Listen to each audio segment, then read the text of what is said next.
Thank you. Great, thanks, Donna, and thanks for the invitation to speak this afternoon, and thanks to everyone for coming. I put a question on my first slide, which is what has come to your mind when you think of an academic career? And if you could take the next sort of minute just to go to www.menti.com, enter in the code that's displayed on the slide there, and enter in, up to 5 words that or phrases that come to your mind when you think of an academic career. It'll be great to see the results of this very shortly. I'll give everyone just a moment to do that, and then I will begin my talk.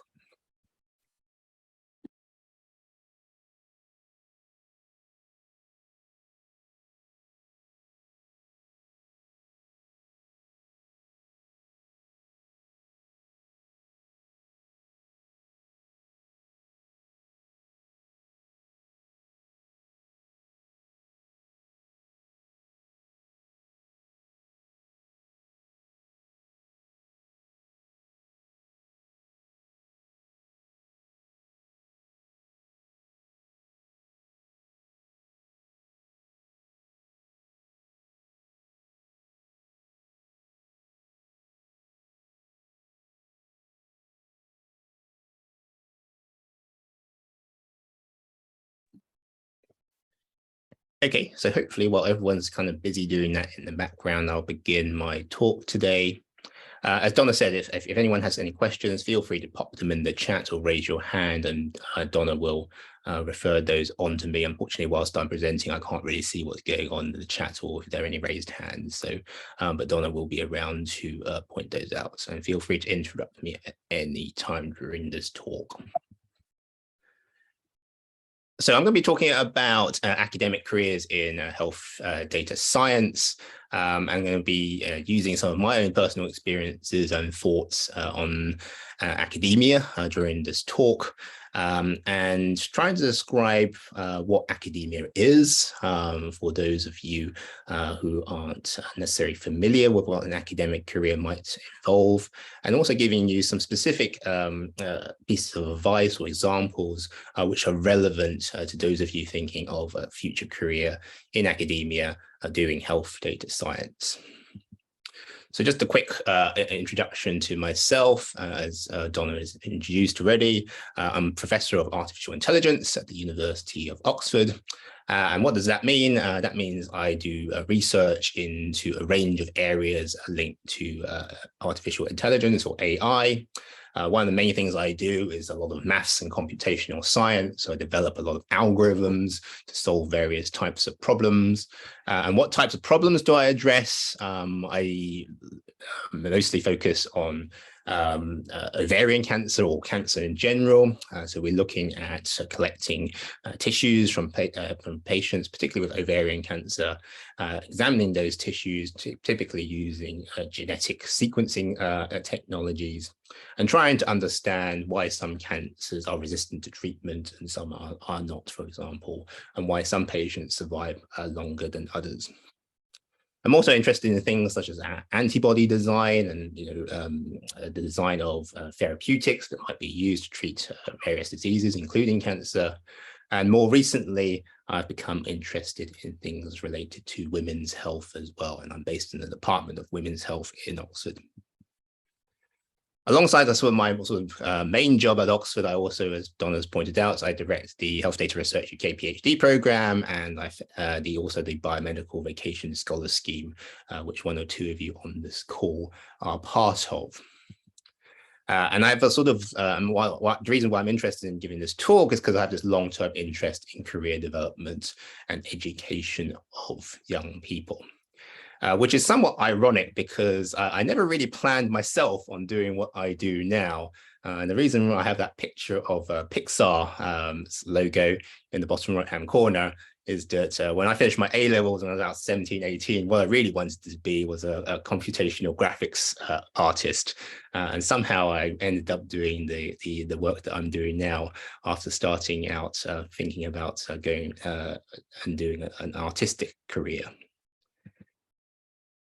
But what I'm going to tell you in this kind of talk is just as I sort of meandered from computer graphics to the academic research and science, I'm going to tell you a little bit about what I've learned about academic careers with some specific information which is particular to health data science. And there are lots of things about academic careers which are rarely written about and spoken about. I'm going to talk a little bit about those during this talk. So before I get into an overview of the talk, it'll be interesting to see what words come to your mind when you think of an academic career.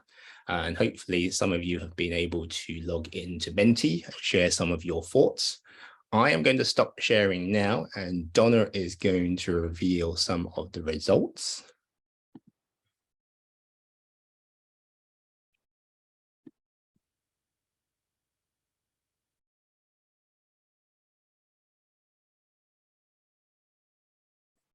Okay, so very interesting. Top word, research, professor, learning, PhD, publications, university, teaching, researcher. Someone's written boring, interesting. And lots of, some interesting thoughts here, male dominated, potentially, and grants, knowledge, tenure. Frustrating. I can relate to that sometimes as part of my day job. So really interesting kind of thoughts, but perhaps not surprisingly, kind of the most common phrases were university, PhD, research, professor, and learning, which for most people are probably most of the key concepts related to an academic career. So thanks for that, Donna. Just to share my slide.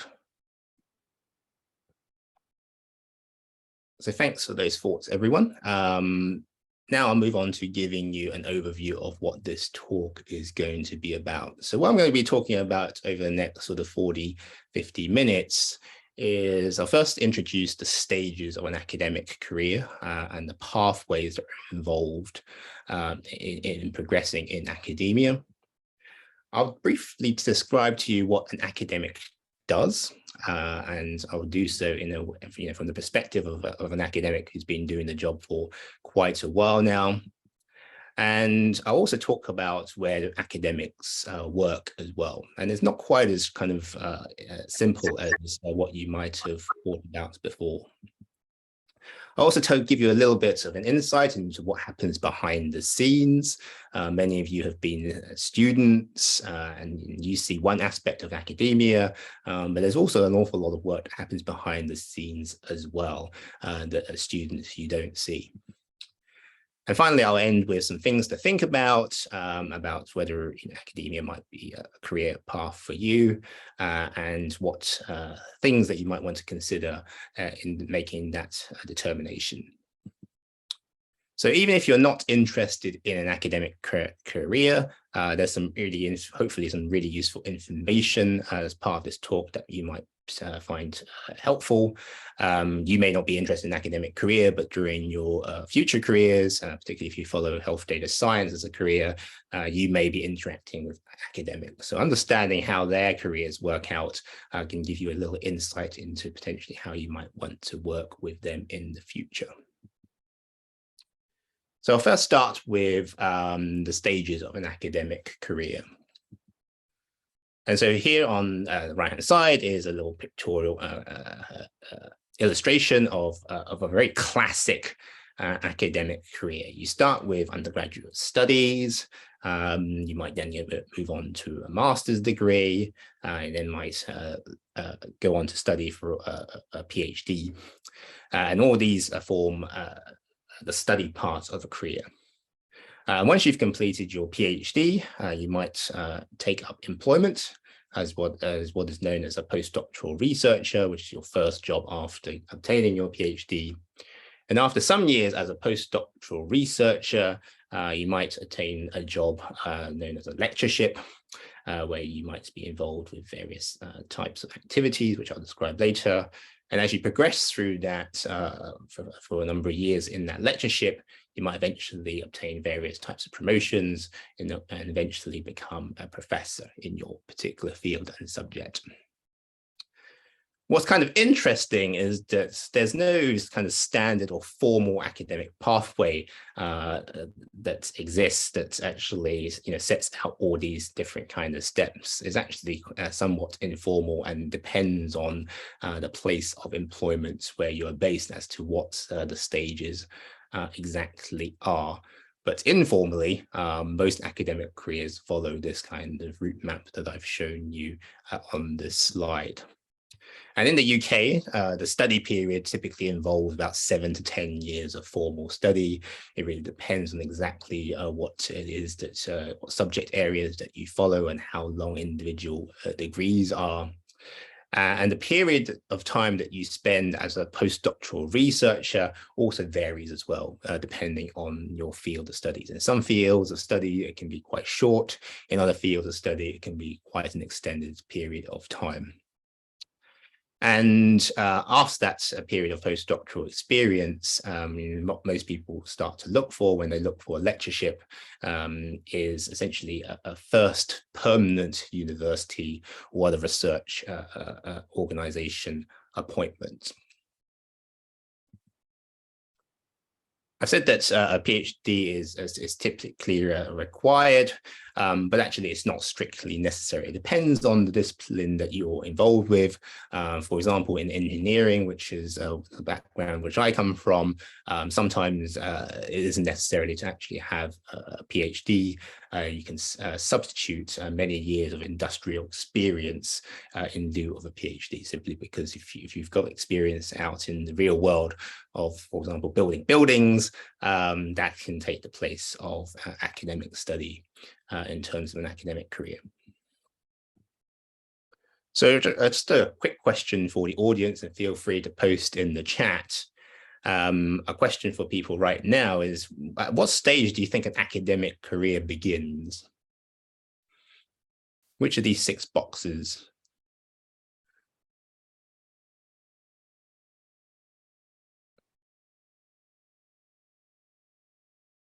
Any thoughts?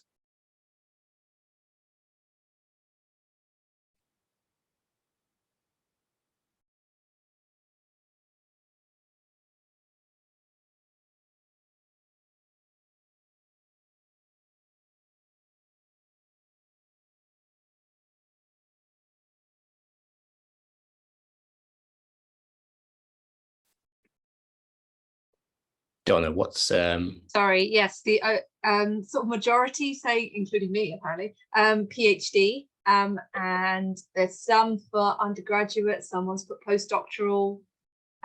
Yeah, so 3 people have said undergraduate, I think. But PhD is overwhelmingly the most frequent answer. Great. And that's really quite interesting to do that, for people to do that, because and there's actually a general consensus sort of internationally that academic careers do start at around the PhD stage. In the UK, we're slightly peculiar though, because strictly speaking, it's actually, if you ask someone who is involved with human resources, for example, they might say actually it only starts at the lectureship stage when you get your first permanent university appointment. And the reason why many people internationally say PhDs is that in many other countries, PhD students are actually employed. They're employees of their universities when they conduct that kind of research. And therefore, of course, it makes absolute sense that PhD students would feel that their academic career has already begun. The UK is partly peculiar in the sense that students are not actually employees at the PhD stage. And so it doesn't necessarily mean that your academic career begins at the PhD stage, but it depends on obviously your individual kind of perceptions.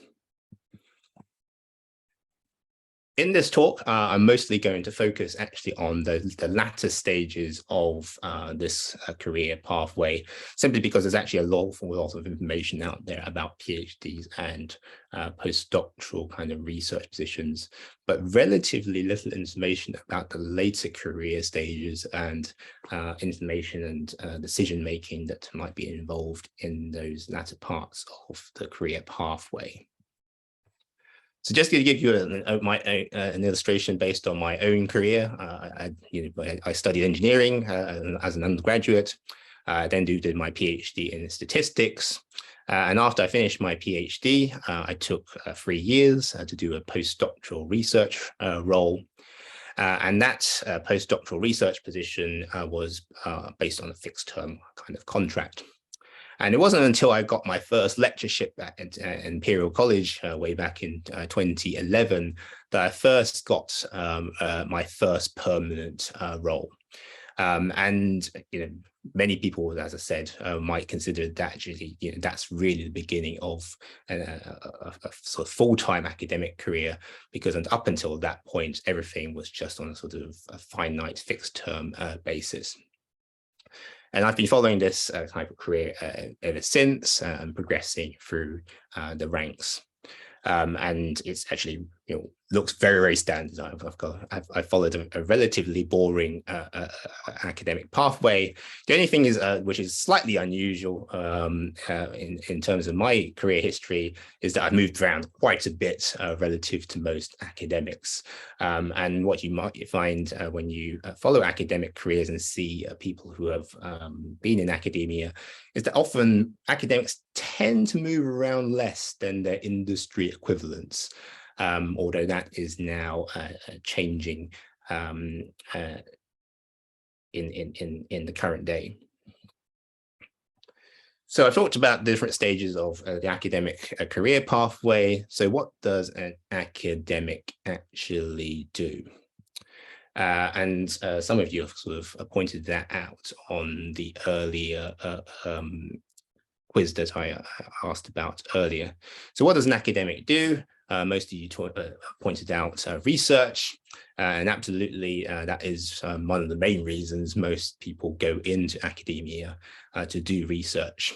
But research encompasses a lot of things beyond just actually conducting the research projects and leading the research teams to do those projects. It also involves obtaining the actual research income to be able to carry out those projects in the first place. You also have to train researchers to fulfill roles in your research teams. And increasingly, particularly in a health data science context, there's also a lot of work that involves other stakeholders who might be interested in your research, for example, the public and the patients. A number of you also kind of pointed out that academics also involved in a lot of teaching. What does teaching involve? Well, designing and delivering courses, as well as conducting assessments, the exams that are linked to those kind of courses, but also looking after students is a key part of teaching as well.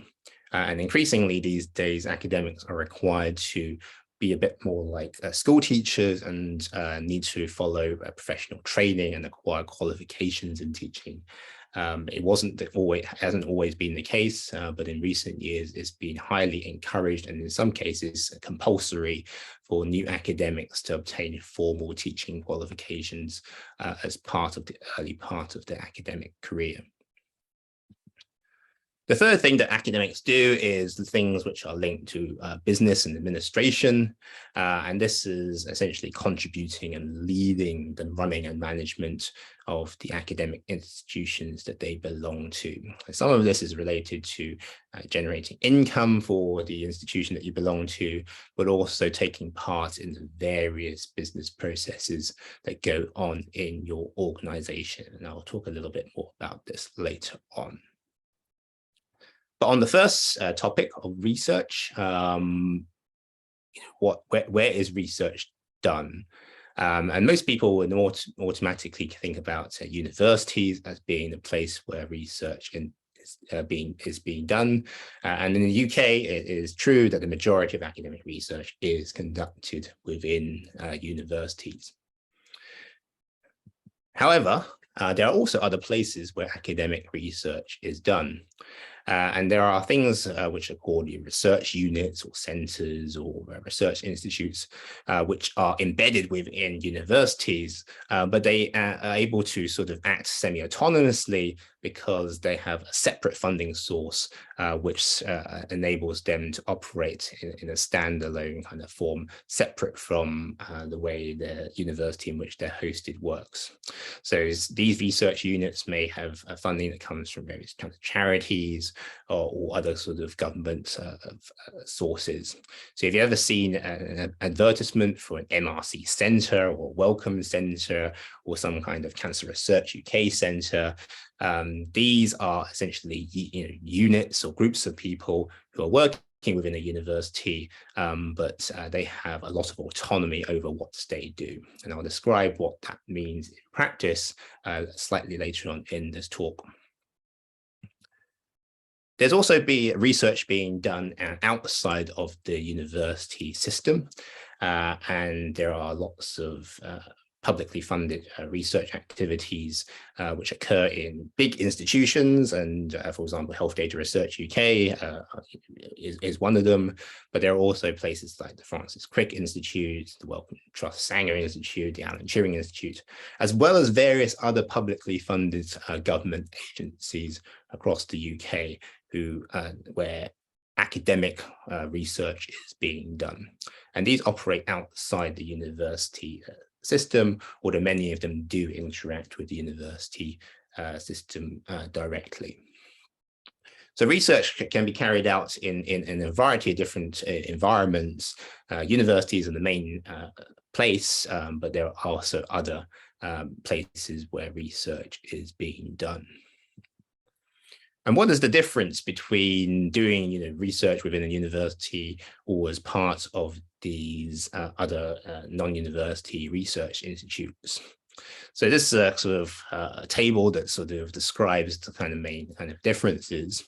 And if you're a part of a university, it's more likely that you might be given a permanent employment contract.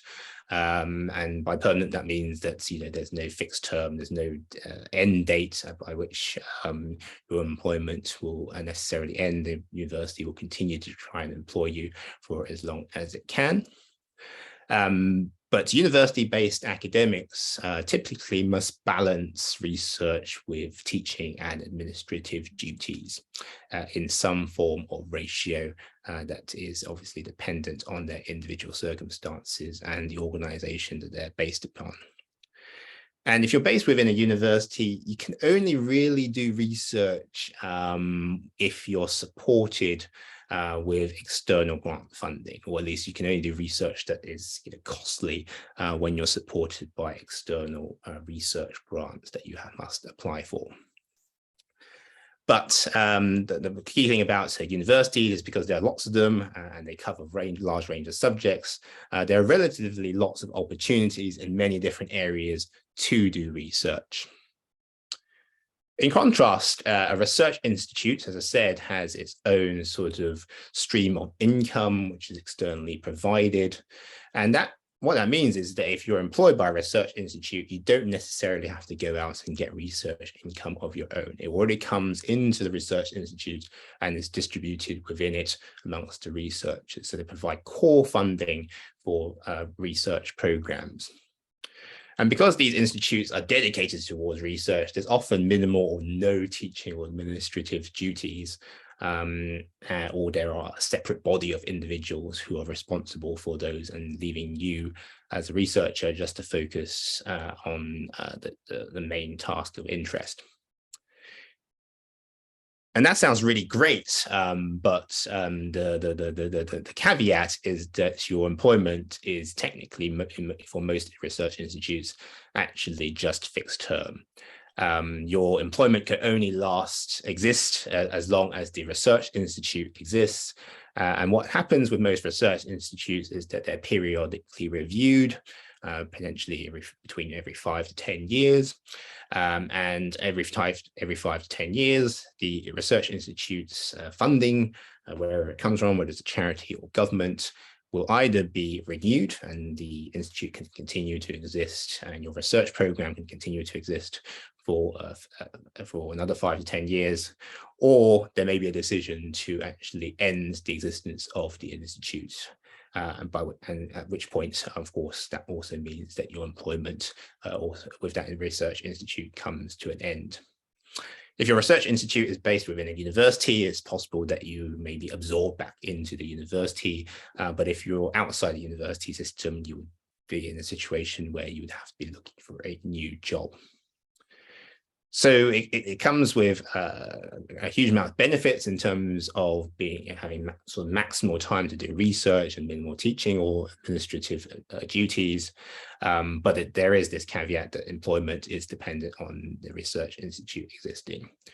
And the first thing is that the final thing is that there are relatively few positions, relatively few research institutes compared to universities. And many of these institutes are focused on very narrow areas of research. And so it doesn't cater for every subject or topic that people might be interested in. So academics do research, but they also, as I said, if you're based within a university, you're very likely to have to contribute to teaching. And it's important to note that for most universities, teaching is the predominant source of income for most universities.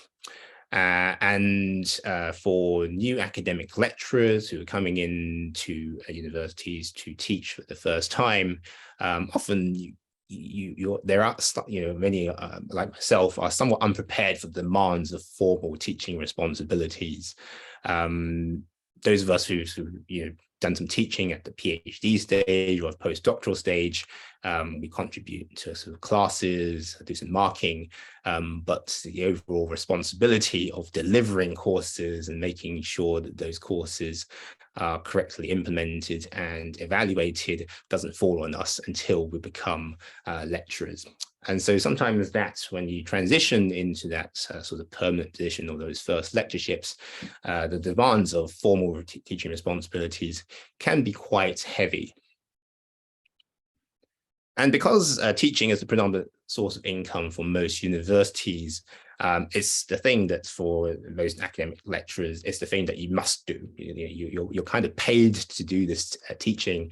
And even though your main interest potentially is in research, as it is for many academics, you must kind of do your teaching first and then worry about your research once those formal teaching responsibilities are taken care of. And obtaining research grants or fellowships is a mechanism by which not only can you fund the research that you want to do, but also allows you to buy out your teaching time. So for example, with myself, I hold something known as a Turing AI Fellowship. It's an award of over £1 million over 5 years. It covers the cost of doing the research that I'm interested in, but it also covers the cost of about half of my salary. And it's a mechanism by which the people who are funding my research essentially can provide my university with essentially cash to relieve me of some of my teaching load, in this case, about half of it, to make sure that I actually have enough time to do the research that I've proposed and for which they are funding. So what might a sort of typical academic lecturer's workload look like these days? And in this green box, I sort of laid out something which is not, unusual for a lecturer within a mainstream university. So you might be in one academic year be expected to teach 2 sort of modules, and that might involve about 30 contact hours or lecturers. And that could be to an audience of tens to hundreds of students. It depends, obviously, on the topic area and whether it's sort of a first-year course which everyone takes, or whether it's an option in a 3rd or 4th year, which relatively few people take. And linked to those courses, maybe tutorial classes to follow up, practicals, or to go through problem exercises.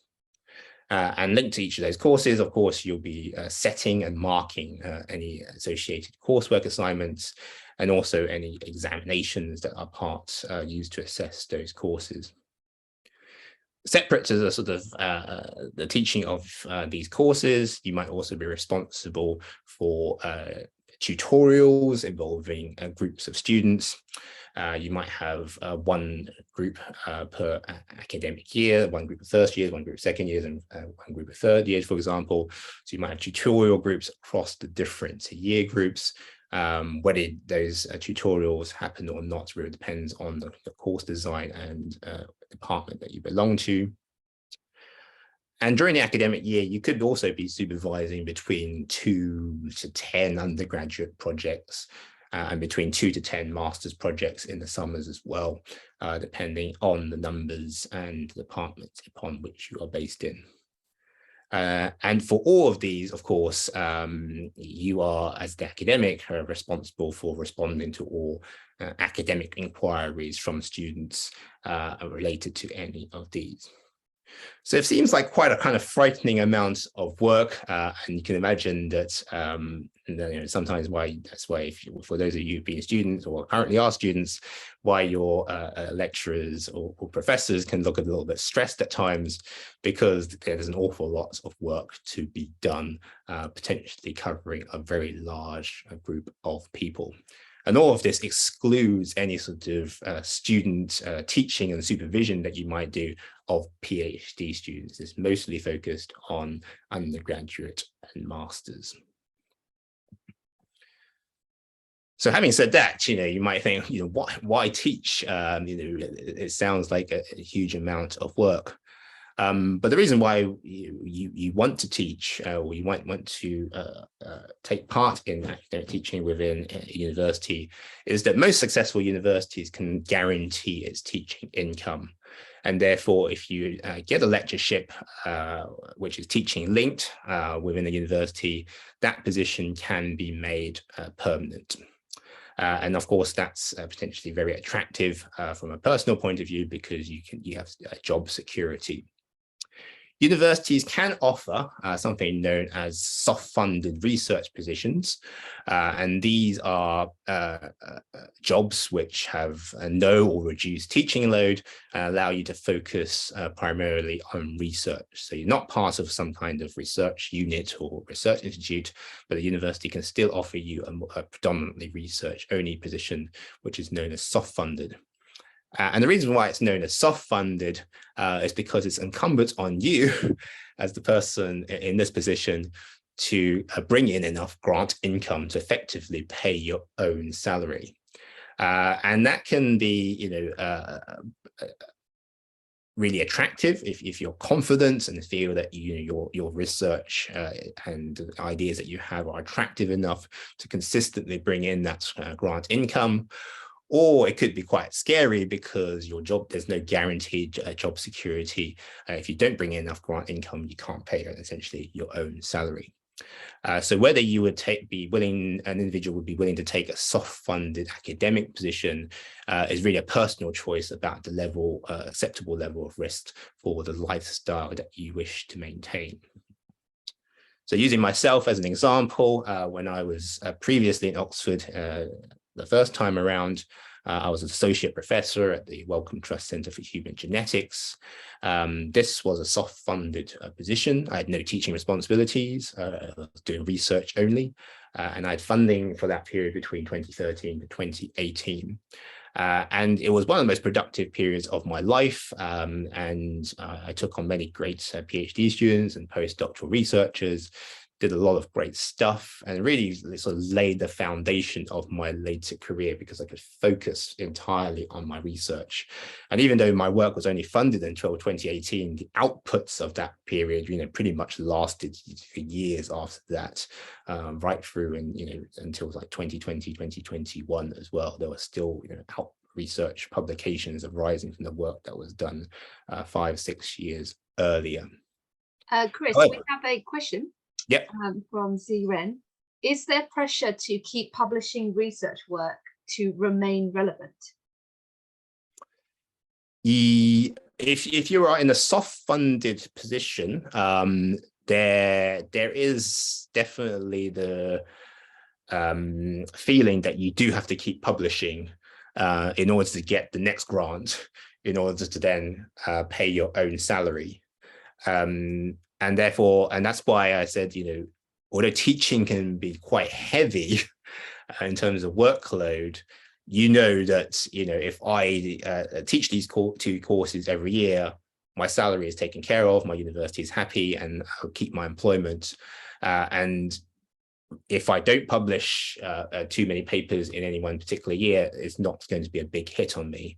Whereas if you are in a soft-funded position, you do get that feeling that you need to consistently publish all the time, because your employment status is dependent on you producing research outputs that then can feed into the next grant application. And that's a great question, really, because it really leads on to what I was just about to get into. In about 2017, I actually left Oxford midway through this kind of soft-funded period to go to the University of Birmingham. And the reason why I did that is because in 2015, my daughter was born. And that changed my personal circumstances completely. And so I went to University of Birmingham to take on a permanent position that came with teaching. I could still do my research, but it meant that I had to teach on the undergraduate medical student program, as well as some MSc modules. But it was a choice that I wanted to make, because going to Birmingham, I had a permanent position. It was teaching linked, but it meant that I didn't have to worry about applying for research grants to continue to fund my position past 2018. And that was a kind of a choice that I wanted to kind of make at that particular stage in my life. Other people are more willing to take a risk, and even though if they start having families, they're willing to continue to maintain soft-funded positions, etc. But in my particular case, I felt that at that time I wanted to move on into a permanent position and accept more teaching responsibilities to enjoy that kind of status. So I've talked about research and teaching, and what I want to move on to now is that third aspect, which is what happens behind the scenes and the administrative parts of a university. And there's a huge amount to talk here, and I'm only going to give you a little bit of a kind of snapshot of the business of academia. But most of you are aware that universities these days in the UK are very large organizations which employ thousands, if not tens of thousands of people. And in some geographical locations, they are, it could be a city or town's main employer in some cases. And as academics, we are, often used in managerial roles within that organization. As I said earlier, teaching is the main source of income for these universities. So if we can't use academics in those managerial roles, there actually isn't any, and there isn't an additional income stream to employ anyone else to take on those managerial roles. And what type of sort of management or administrative roles might an academic take? Well, you could have direct line management, or you could take on direct line management of other academics. You could be a head of department, for example, and therefore be responsible for other academics within your institution. You could be responsible for various areas of policy, whether it's the university's sustainability policy, its approach to handling student welfare, etc. And lots of other areas that need to be covered. So there are lots of different opportunities for academics to take on roles there.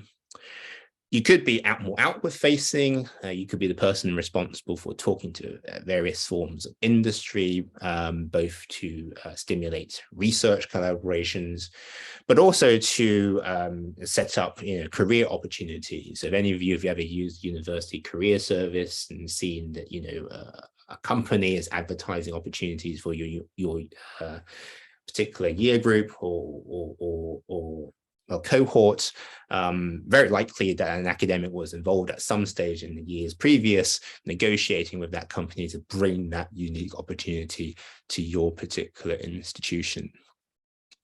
There's some boring stuff that happens as well. Sometimes you might be involved with infrastructure development. The university may be building a new building. And I've sat in the meetings where I've had to look at architectural plans, and an architect will look at me and say, should we put the electrical plug sockets here or here? And I'm just looking at them thinking, I just don't know. But unfortunately, there aren't many people to ask. So academics often have to take on that kind of responsibility. And then there's the really more serious stuff, which is the financial management and the senior leadership of the university, the people who decide the strategic direction of the institution and how it sort of shapes itself up as a major organization. And if you take on these kind of roles as part of your career, the types of skills you develop might include sort of project management, negotiation skills, the management of people, strategy and kind of planning, or actually really useful generic skills associated with senior business roles.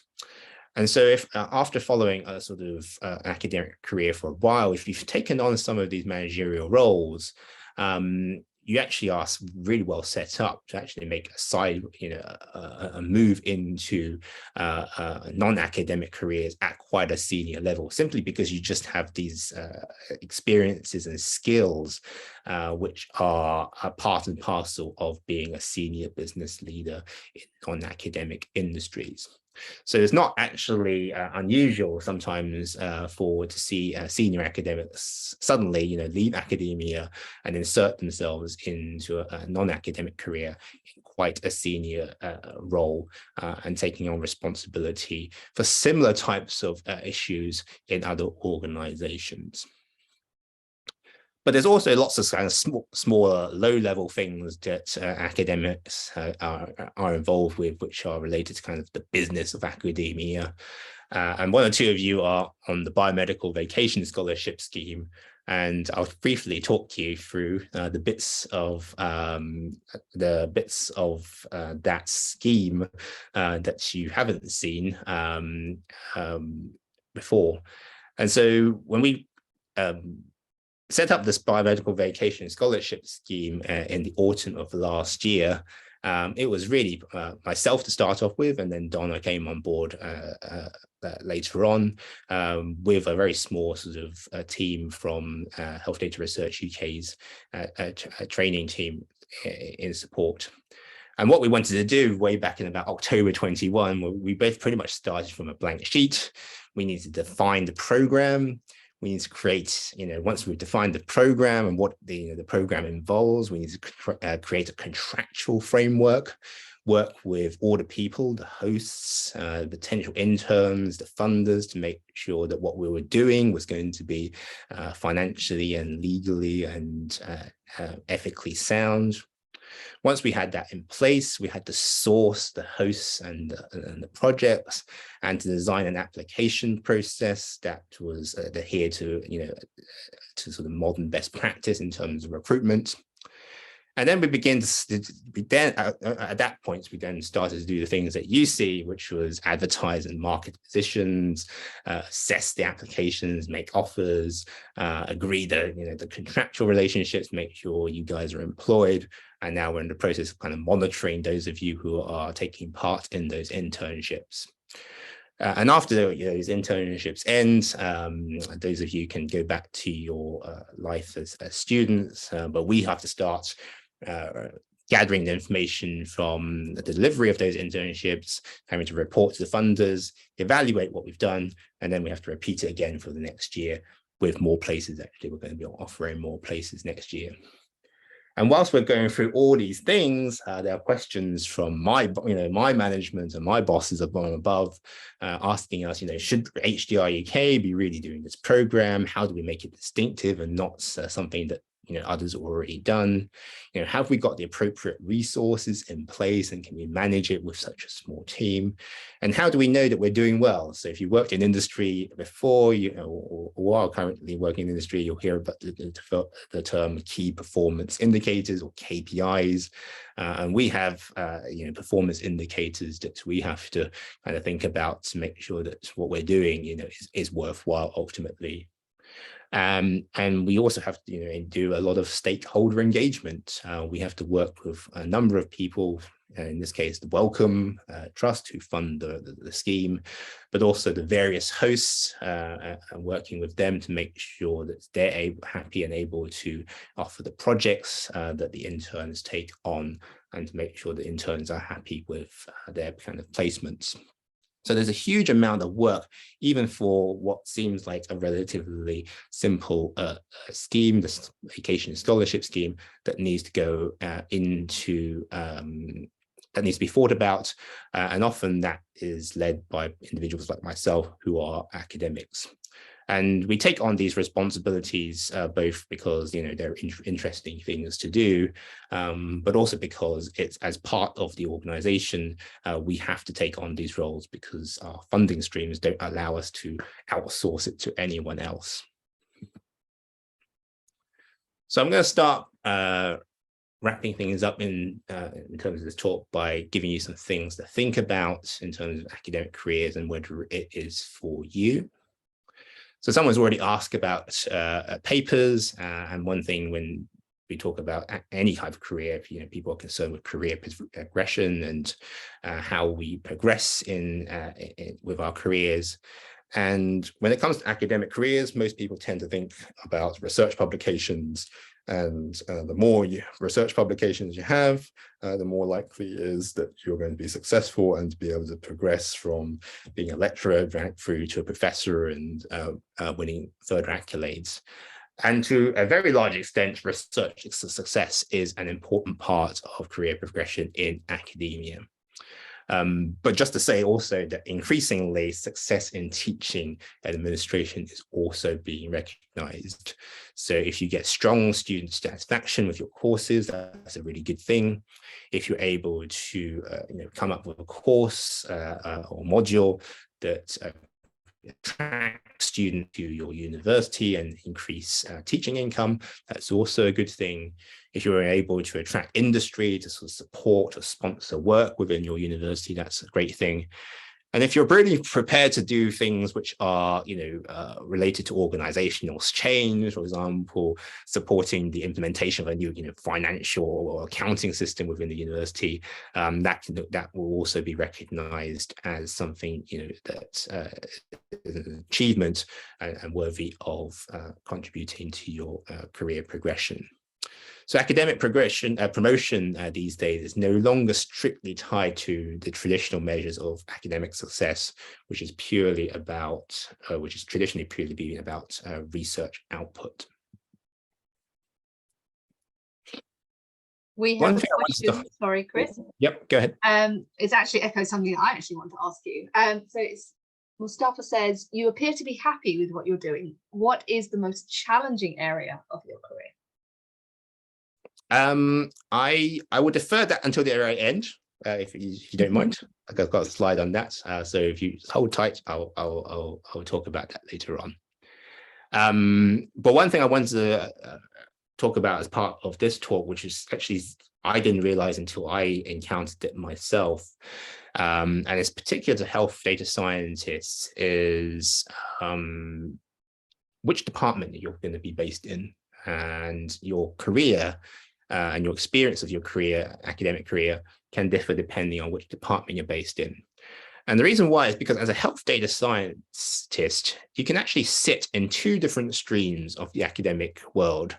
You can be sitting in engineering and physical sciences, that includes maths and computation as well, or you could be sitting within biology and medicine. And typically in most universities, these disciplines sit in entirely different streams of operation. So those of you who've been students before, you'll probably be doing degrees in one of these particular areas. You probably never physically encounter students from, if you're in medicine, you probably never physically encounter people from engineering as part of your studies, and you may encounter people outside, but never physically encounter them as part of your studies, because you're literally in different buildings and potentially in different parts of the campus entirely. And because these disciplines are sort of both notionally and also physically kind of separated. Within each of these streams, each has their own sort of cultural practices, their own kind of behaviors. And if you're a data scientist, your experience can be very different depending on where you kind of sit between these two worlds. So for me, as an engineering and mathematics kind of graduate, the choices and the experience is very, very kind of different. If I, when I went to Imperial College as a lecturer in statistics, I was going there as a statistics PhD.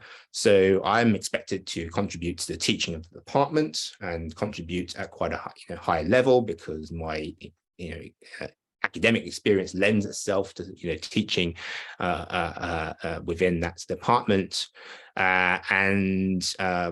but what it enables me to do is potentially to teach more intellectually, what I consider more intellectually stimulating topics, for example, like advanced machine learning. So if I'm going into a department of mathematics and I have that kind of experience, I can teach a topic like that.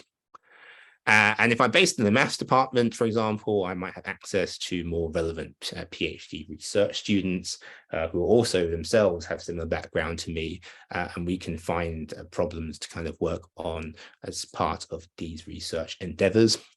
And whenever we produce research outputs, I know that because my department will recognize the value of that kind of research, because I'm surrounded by colleagues who are working in similar or related areas.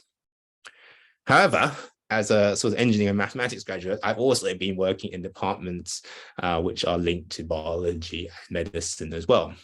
And whenever I've had experiences in those environments, well, there's actually less scope for me to make a teaching contribution, because I can't teach on an undergraduate medic curriculum. The only thing I can usually do is teach sort of basic and introductory topics in, for example, statistics, and which isn't necessarily the most intellectually stimulating for me. But the upside is that because I can't actually teach many courses, they don't expect me to do a lot of teaching, and therefore I have just more research time by default. And because I'm in a department which is linked to those research groups which are conducting experiments or clinical studies, I have more direct access to key infrastructure, for example, data that I can do and use as part of my research. More so than perhaps a colleague who sits in a completely different department in, say, engineering, who physically is separated from that infrastructure. But the downside is that if I'm sitting in biology and medicine, I'm doing my research in AI, I'm a bit of an outlier in terms of the research that I do. And some of my colleagues don't necessarily recognize the value of what I do, simply because they're just unfamiliar with the topic and don't necessarily have the academic background to understand the complexities of the research that I am doing.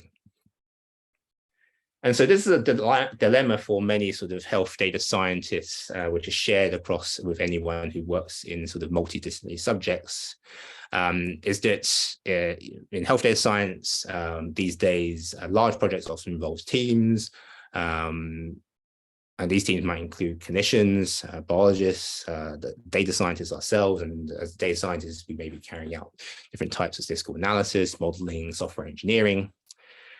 And many of us can often feel a little bit undervalued when it comes to credit sharing in these kind of endeavors, simply because the impact and what sort of makes the headlines is the public health insights, the biological mechanisms, the clinical translation, and clinical implications. What people tend not to kind of report is the fact that, a poor data scientist has done an awful lot of data wrangling, has, come up with various types of mathematical statistical models, and then spend an awful lot of time implementing that in software. And the pandemic is a great example of that. We all saw, on TV, Chris Whitty, the chief medical officer, showing these slides of all this analysis that had taken off COVID. He got the credits, but actually there was, statisticians and data scientists and epidemiologists who, compiled the data and the modeling that goes into the kind of those slides. And what this kind of means potentially is that the options for leading research grants can be a little bit limited for health data scientists, because the emphasis is on the clinical and biological aspects. Not as much credit sometimes is given to some of the underlying data science fundamentals. Things are a little bit changing, and it's incumbent on people like myself, who, to get into senior positions and positions of influence to change those cultural kind of dynamics. But the only thing to say is that things are sort of slowly changing in academia, but they're not necessarily that different in industry either. So if you go to a pharmaceutical company, the big heavyweights are still those people who are working in clinically or biologically or in chemistry, and the data scientists tend not to get as much credit as those kind of communities for the work that they do. And finally, just before I kind of end, I should point out that there are emerging non-traditional career options emerging in academia as well. And increasingly, universities, for example, are employing a diverse range of technical specialists, for example, in software engineering, computational architects, and because we're working a lot with data and complex health data, things like ethics officers, compliance officers as well. And traditionally, these jobs were funded on a project basis. So if you had a research project and it was funded, you would may get a software engineer just for that project period. But increasingly, there's a kind of movement towards making these positions become more centrally funded and longer term. So then people who hold these positions have greater job security. It's developing. It's not completely there yet, but it's something that's changing quite rapidly. And Health Data Research UK is involved with a lot of this. So someone asks about, what gets me down sometimes about the job, and many of you will be aware of, the many challenges facing academia at the moment.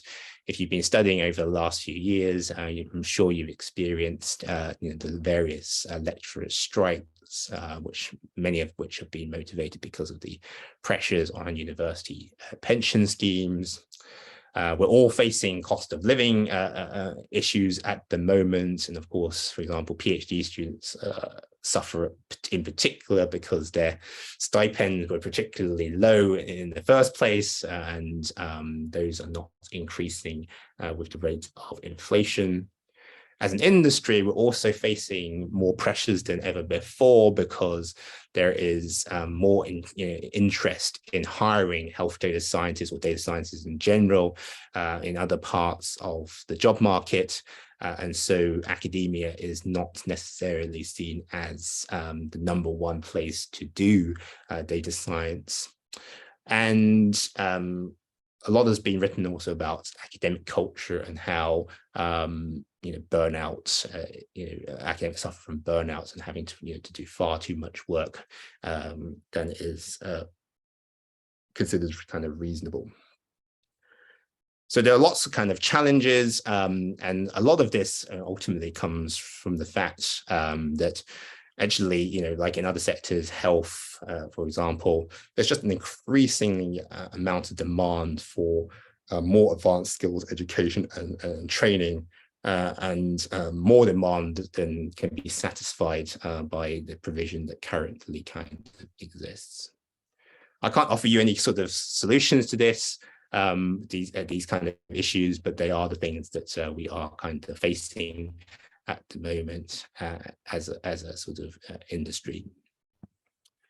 So I just wanted to end by really just saying, academic health data science, is it a good option? And my top reasons for still doing what I do and not changing is that I still value the intellectual freedom that I have within academia.